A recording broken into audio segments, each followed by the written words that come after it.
Le nerf ulnaire, 1. Parmi les propositions suivantes concernant la branche profonde du nerf ulnaire, laquelle, ou lesquelles, est, ou sont, fausses, S. A. La branche profonde du nerf ulnaire s'engage sous le ligament pisci-onciformien. B. Elle passe entre les muscles courts fléchisseurs du cinquième doigt en arrière et opposants du cinquième doigt en avant. C. Elle innerve les 4 muscles lombricaux. D. Elle s'anastomose avec le rameau ténarien du nerf médian.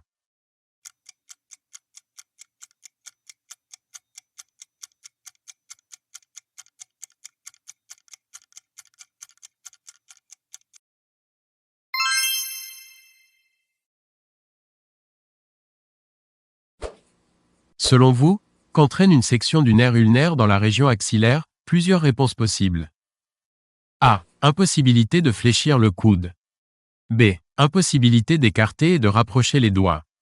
C. Impossibilité de rapprocher le pouce des autres doigts, adduction. D. Impossibilité de fléchir la 3e phalange du 4e et du 5e doigt.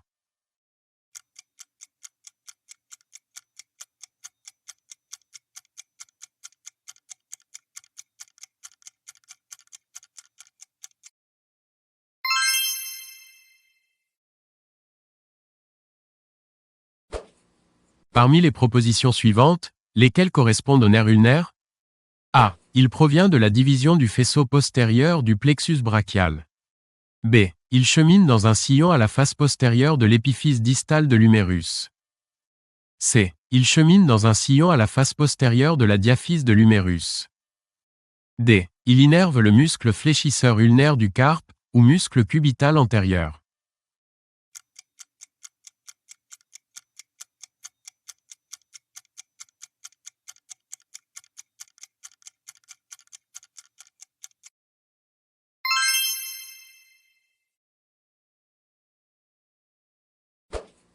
Le nerf ulnaire, ou nerf cubital, présente certains des caractères suivants. Lesquels? A. Il est lésé lors des atteintes de la partie inférieure du plexus brachial. B. Il ne donne, au niveau du bras, aucun rameau ni moteur, ni sensitif. C. Il innerve le muscle cubital antérieur, ou muscle fléchisseur ulnaire du carpe. D. Il est sensitif pour la totalité du revêtement cutané du 5e doigt.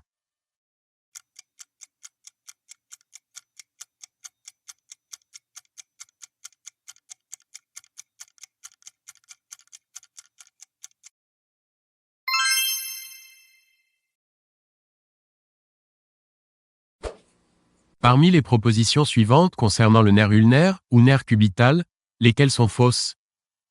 A. Le nerf ulnaire s'insinue, au coude, entre les 2 chefs du muscle fléchisseur ulnaire du carpe, ou muscle cubital antérieur. B. À l'avant-bras, il est séparé du tendon du muscle fléchisseur ulnaire du carpe par l'artère ulnaire.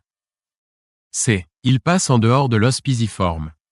D. Au poignet, il chemine dans le canal carpien.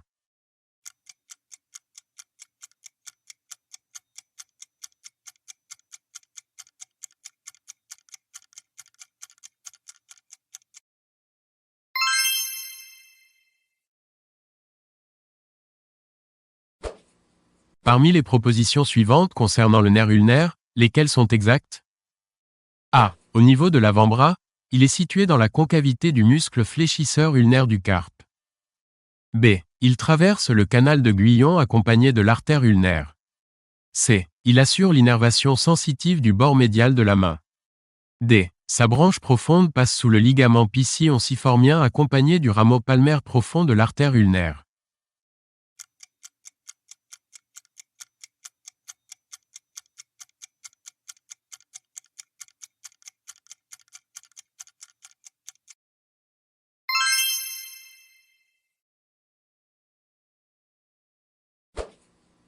Certaines des propositions suivantes concernant le nerf ulnaire sont fausses. Lesquelles? A. Au niveau du poignet, le nerf ulnaire est situé en dehors de l'artère ulnaire. B.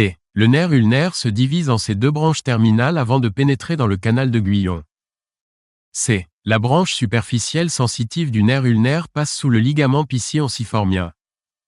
D. La branche profonde du nerf ulnaire s'anastomose avec le rameau ténarien du nerf médian.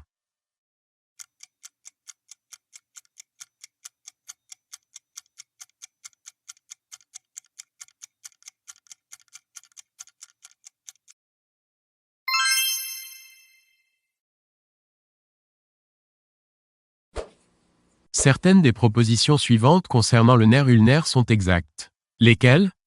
A. Le nerf ulnaire naît du faisceau médial, ou tronc secondaire antéro-interne, du plexus brachial.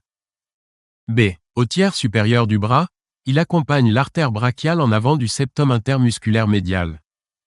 C. Il gagne ensuite la concavité du muscle fléchisseur ulnaire du carpe en passant en avant de l'épicondyle médial. D. Il passe en arrière des deux chefs du muscle rond pronateur.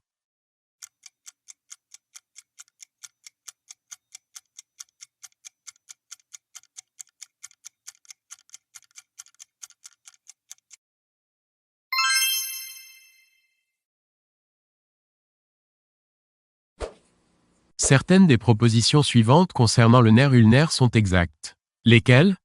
A. Le nerf ulnaire naît du faisceau latéral du plexus brachial. B. Au niveau du coude, il passe en arrière de l'épicondyle médial. C. Il innerve le muscle extenseur ulnaire du carpe. D. Il innerve tous les muscles hypoténariens.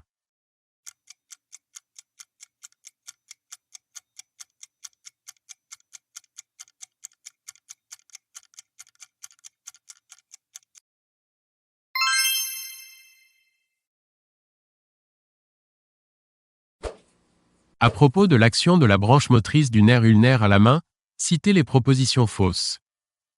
A. Elle innerve le muscle opposant du pouce. B. Elle innerve le muscle opposant du V. C. Elle innerve le faisceau superficiel du muscle court fléchisseur du pouce. D. Elle innerve le muscle adducteur du pouce.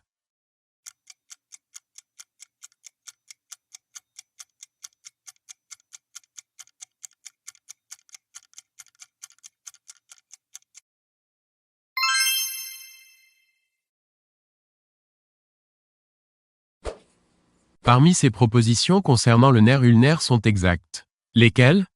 A. Le nerf ulnaire se détache du faisceau postérieur du plexus brachial. B. Le nerf ulnaire passe en arrière de l'épitroclé, ou épicondyle médial. C. Au niveau du creux axillaire, le nerf ulnaire est en rapport en dedans avec l'artère axillaire. D. Au niveau du bras, vers la partie moyenne, le nerf ulnaire se sépare de l'artère humérale, ou artère brachiale, traverse la cloison intermusculaire médiale et chemine en arrière de cette cloison.